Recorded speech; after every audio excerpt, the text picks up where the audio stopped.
네. 예, 지금부터 제11차 최고위원회를 속회하겠습니다. 예, 추석 명절에 잘 지내셨습니까? 네. 이번 추석은 아주 날씨가 좋아서 저도 아주 편안하게 성묘도 하고 가족들하고 좋은 추석을 잘 지냈습니다. 어제 문재인 대통령께서 미국을 방문하셔서 한미 정상회담도 하시고 또 유엔 총회에서 연설도 하시고 외교학회에서 또 강연도 하시고 이제 귀국을 하셨습니다.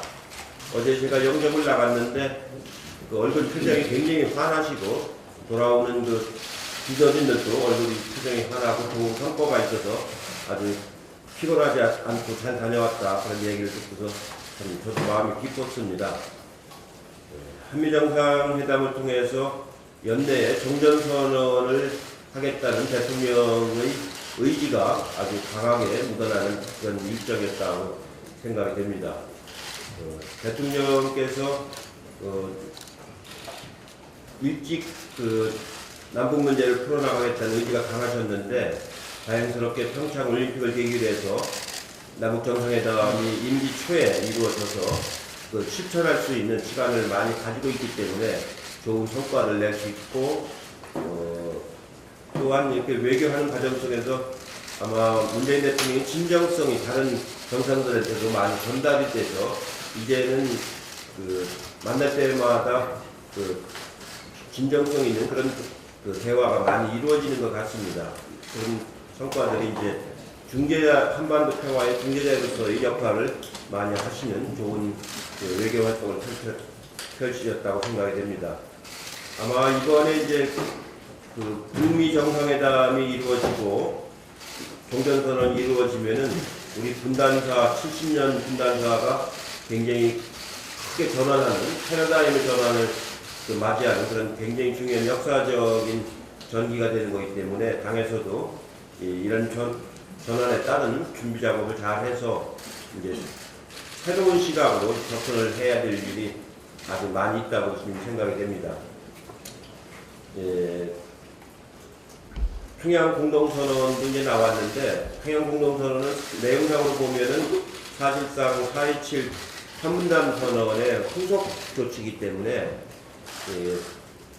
4.27 판문점 선언의 비준 동의안을 국회에서 잘 처리하는 것이 매우 중요하다고 생각합니다.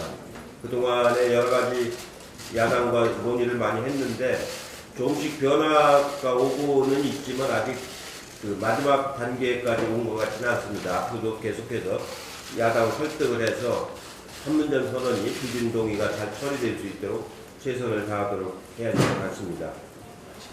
저희 당에서도 이제 문재인 대통령 한미 정상회담 후속 조치로서 미국에 가서 미국의 여러 오피니언 리더라든가 싱크탱크의 전문가라든가 아니면 상원 의원이라든가 이런 분들하고 대화를 많이 해서 북미 정상회담이 잘 이루어지고 종전선언도 잘 이루어질 수 있도록 소통하는 역할을 많이 이제 시작할 겁니다.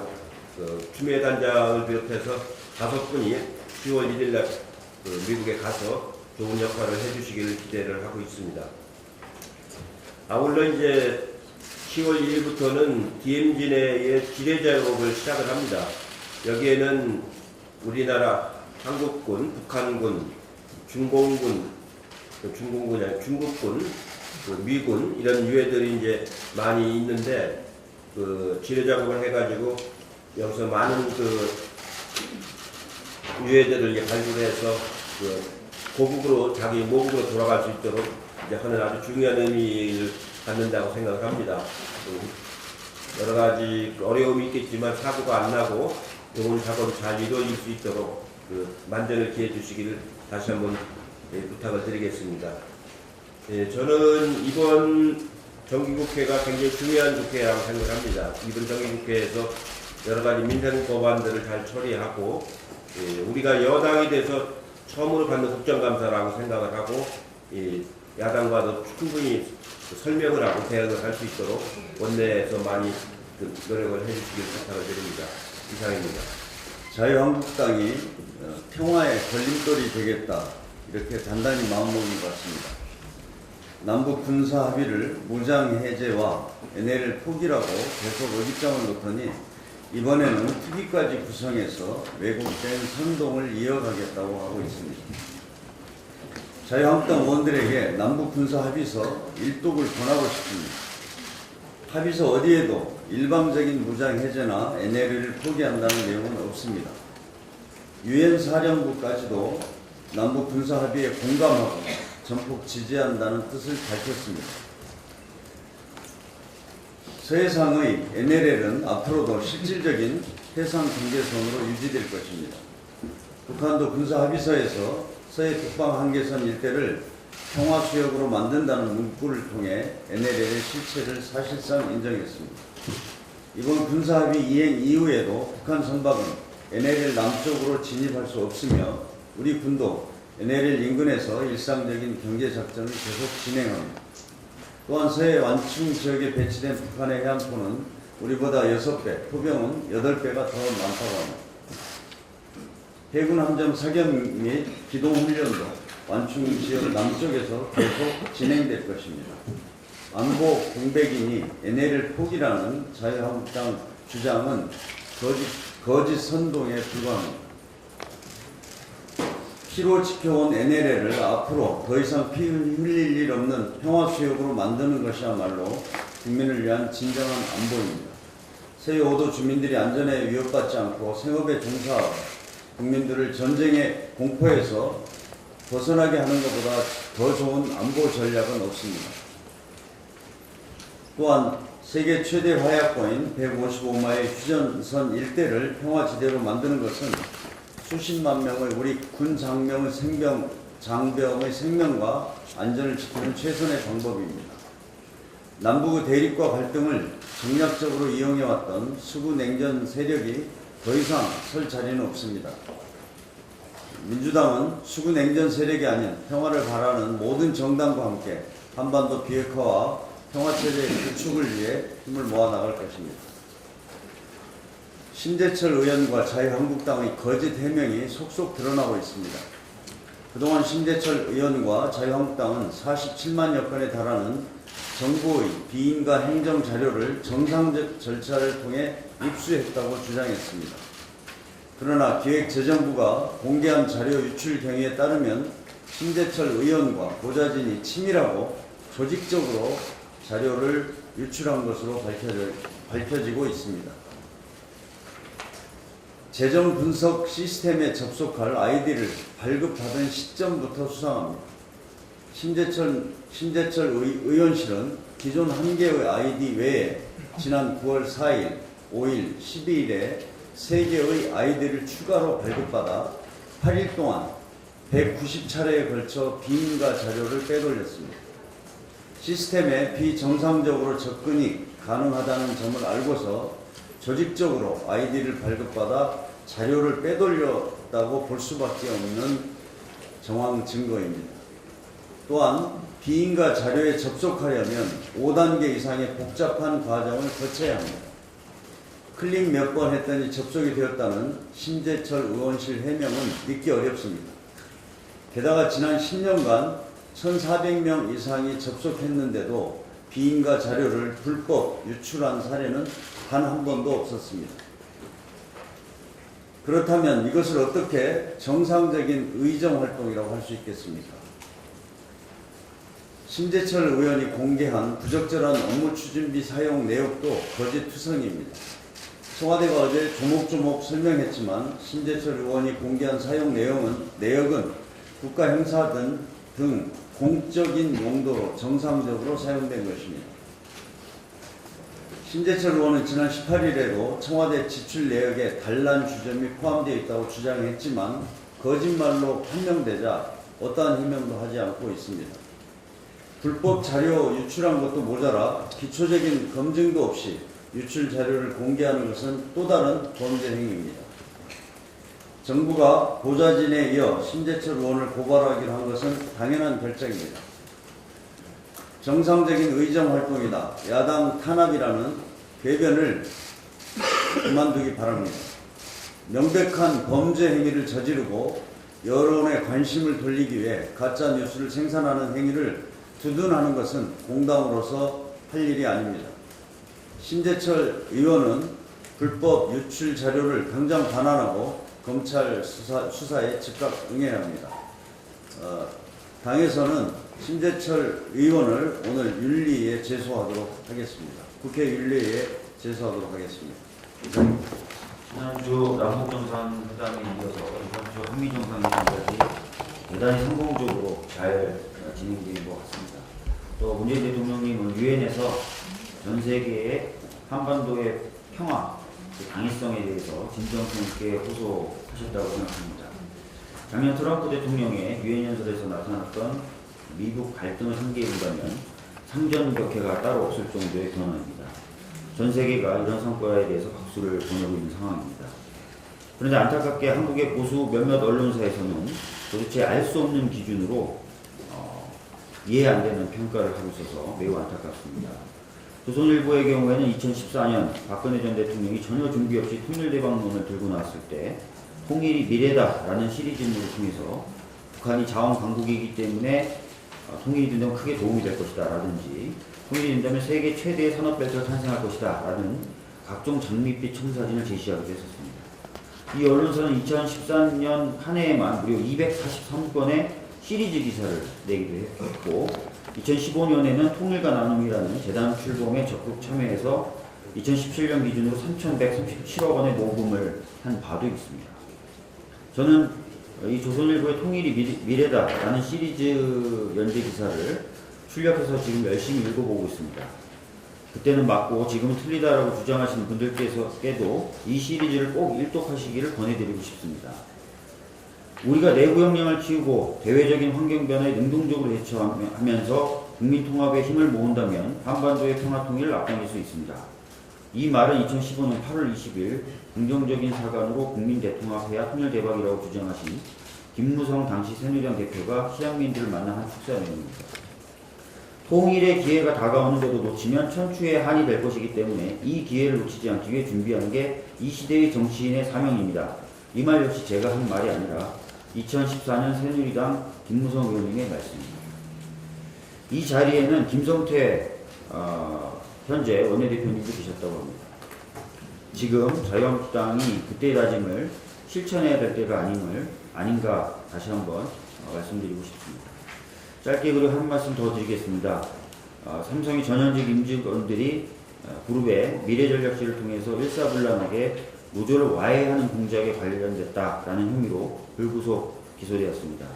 드디어 법의 심판대에 선 것입니다. 한국의 제1그룹이 헌법에 명시된 기본권을 무시하고 구시대적인 노사관계를 만들려고 했다는 것은 매우 부끄러운 모습입니다.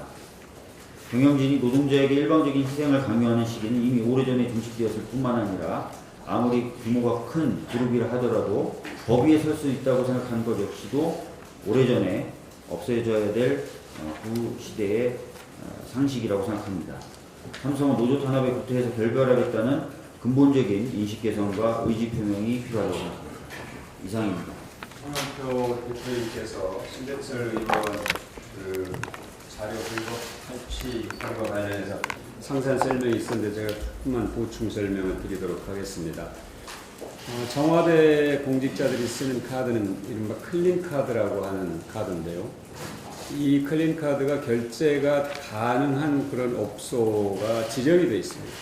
그러니까 예를 들면 유흥주점이라든지 또는 이 대상에서 벗어난 그런 업소는 이 클린카드로는 아예 결제가 안 되는 것입니다.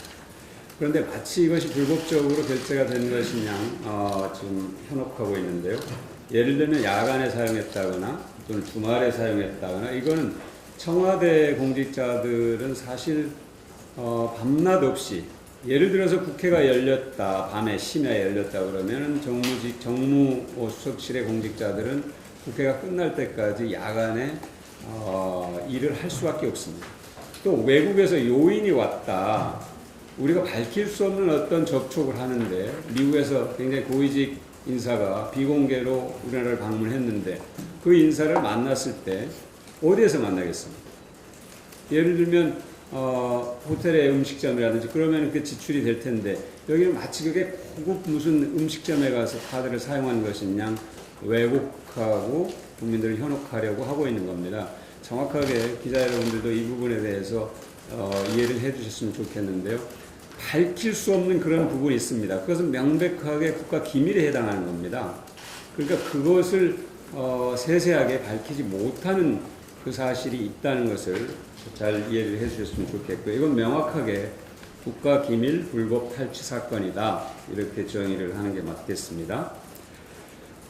그리고 자유한국당이 김경수 경남지사를 국정감사 증인으로 지금 신청을 했는데요. 특검 조사를 통해서 김경수 지사의 혐의를 사실상 특정하기 어렵다 하는 것이 드러났습니다. 그래서 특검조차도 참으로 모호한 그런 상황에서 특검을 사실상 마무리 짓고 연장 신청까지, 기한 연장 신청까지 하지 않았던 것입니다. 국정감사를 또 김경수 지사 망신주기 장소로 악용하려는 정치적 의도를 갖고 있는 것으로 보여서 대단히 유감스럽고요. 물론 우리 당이 증인 신청에 동의할 리가 없습니다만은 자유한국당이 이런 시도를 중단할 것을 다시 한번 요청드립니다.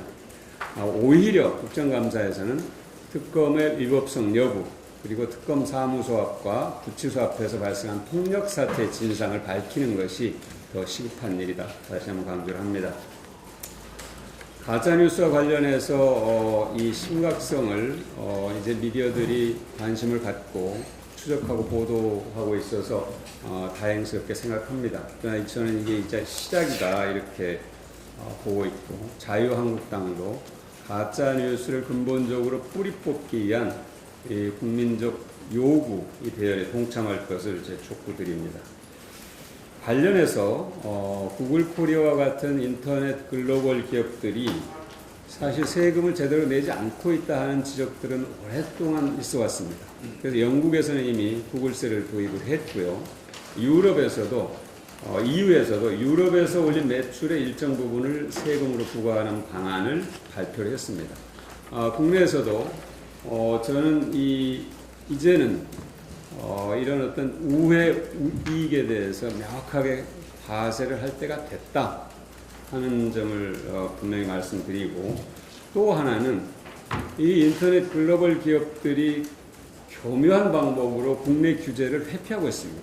그래서 사실상 국내 기업들이 역차별당하는 모순적 상황이 발생하고 있는데요. 글로벌 기업에 대한 공평과세, 공정한 규제가 반드시 이루어져야 된다. 이 점을 강조를 합니다. 그렇게 해서 사실상 작년에 구글이 국내에서 올린 매출이 약 5조 원에 이를 것이라는 그런 추산도 있습니다. 근데 사실 이것에 대해서 거의 우리는 얼마나 매출이 있었는지, 얼마나 수익이 났는지조차 파악조차 못하고 있습니다.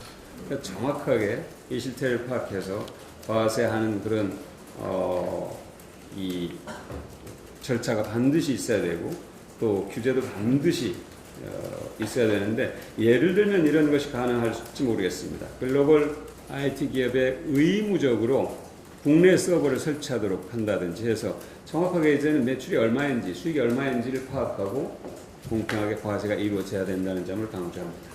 이상입니다. 평양과 뉴욕을 오가면서 유치적 필요가 극에 달했을 텐데 불구하고 한반도의 평화 중재자로서의 역할을 충실히 하고 있는 것 같습니다. 박수를 보내고 싶은 심정입니다.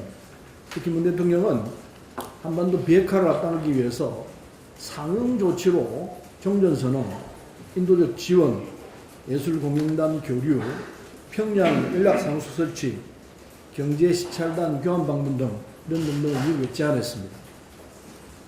이 외에도 한미 정상회담을 계기로 해서 한미 자유무역협정 FTA 개정안에 공식 서명을 하고 대미 통상 환경의 불확실성을 해소함과 동시에 경제 영역에서의 공고한 한미동맹을 재확인했습니다. 이제 우리 더불어민주당도 한반도 평화협의회와 한미 FTA 개정안이 국익에 도움이 되도록 바톤을 이어받아서 성과를 내도록 노력하겠습니다. 그래서 저를 포함해서 추미애 전 대표 등 5명으로 구성된 대미특사단이 오늘 30일 3박 4일 일정으로 워싱턴을 방문하게 되어 있습니다. 미 의회와 행정부, 싱크탱크 관계자를 만나서 평양 남북 정상회담의 성과를 알리고 한반도 비핵화를 앞당기는 종전선언과 평양 연락사무소 설치 등 상응 조치의 필요성을 논의할 예정입니다.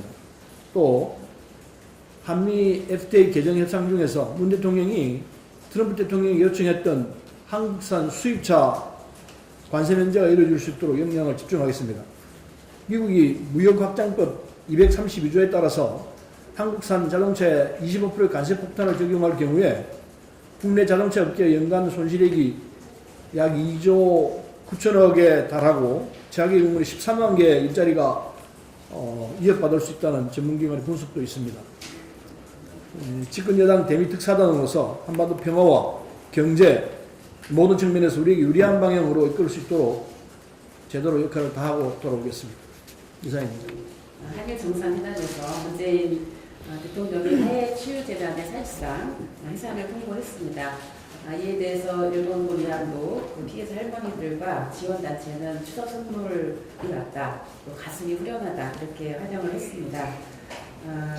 피해자와 또 피해자 지원단체의 반대도 불구하고 2016년 7월 28일 박근혜 정부는 하해치유재단을 설립하고 일본 정부로부터 받은 거출금 10억 엔을 지급하는 과정에서 피해자를 회유하는 일이 발생해서 상당히 문제를 일으키기도 했었습니다.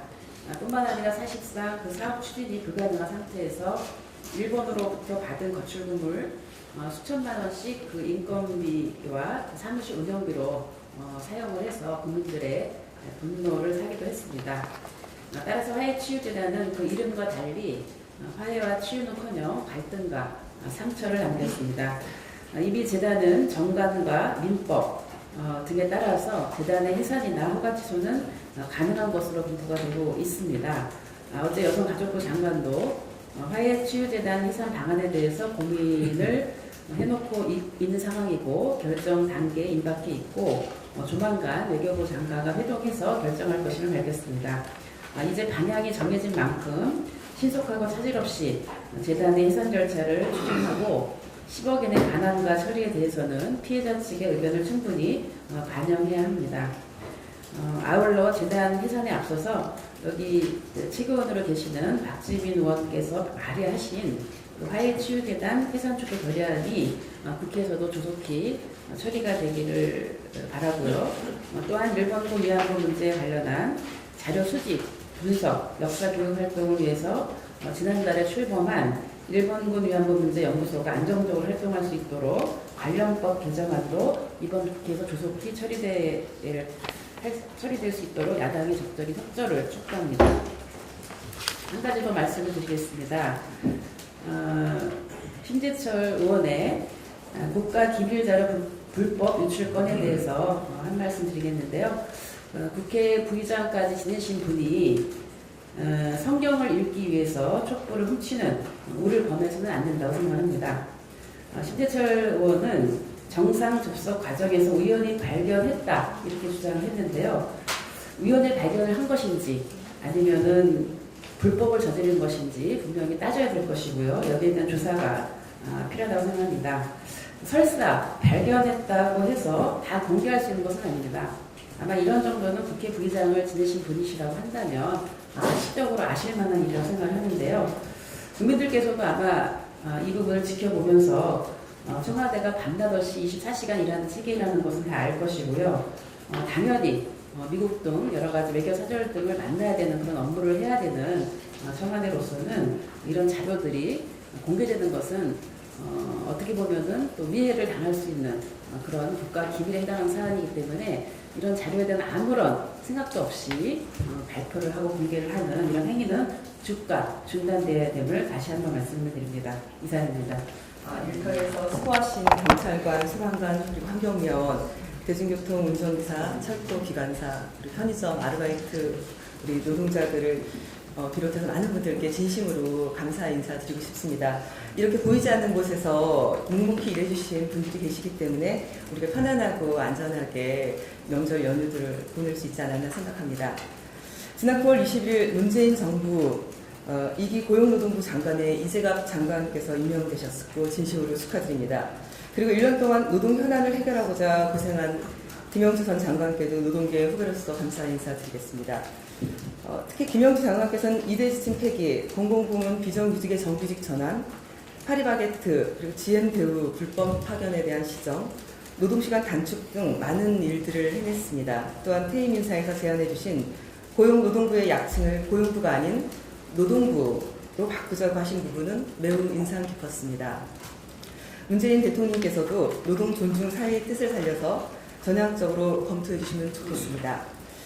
특히 이재갑 장관께서 30여 년간 고용노동부에서 일하면서 또 전문성과 소통을 중시하는 분이라고 얘기를 들었습니다. 특히 지난 21일 청와대에서 임명장을 받자마자 한국노총을 찾아 소통 행보를 해주신 부분 의미 있게 생각합니다.